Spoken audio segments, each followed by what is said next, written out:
La motivation est au sein d'un organisme vivant la composante ou le processus en jeu pour l'engagement dans une activité précise. Cette dernière fait partie d'un continuum présentant deux motivations, intrinsèques et extrinsèques.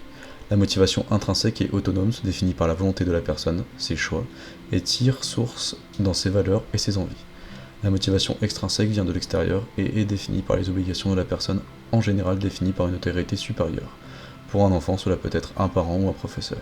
Cette forme est fragile, dès que la pression diminue, la motivation s'amenuise. Par exemple, un contrôle de connaissances engagera la motivation extrinsèque, car l'élève voudra répondre aux attentes des questions qui lui sont posées, selon la pression qu'il subit vis-à-vis de ses parents ou de l'enseignant, alors qu'un exposé en groupe engagera la motivation intrinsèque, mobilisant le lien social par le travail collaboratif, l'autonomie par la recherche de connaissances et de compétences, avec l'explication et la mise en forme de ces dernières. Selon les recherches de Deci et Ryan, la théorie de l'autodétermination, ou TAD, indique que la motivation intrinsèque trouve ses sources dans les situations qui récompensent les besoins fondamentaux en termes de compétences, d'autonomie et de relations. Le besoin de compétence se définit par la capacité à maîtriser son environnement, relever des difficultés, ainsi que développer ses capacités.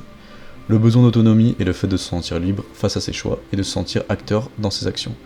Et le besoin de relation se base sur le fait d'appartenir à un groupe en ayant des relations satisfaisantes, tout en donnant et en recevant de la considération et de l'attention. Ces trois catégories font partie des besoins fondamentaux d'une personne, lui permettant un développement équilibré, à l'instar des CPS. Les besoins fondamentaux aident à l'épanouissement et à la performance dans la vie de tous les jours, ainsi que dans le milieu scolaire. Par exemple, un élève qui se sentira connecté aux autres élèves de sa classe aura plus de facilité à demander de l'aide en cas de difficulté, ainsi qu'à aider les autres. Pareillement, si un élève se sent compétent en tant qu'élève dans ses capacités à répondre aux attentes selon ses propres capacités, il appréciera en apprendre plus sur cette matière. Et pour finir, l'autonomie lui donnera un sentiment de choix, renforçant sa motivation intrinsèque à réussir.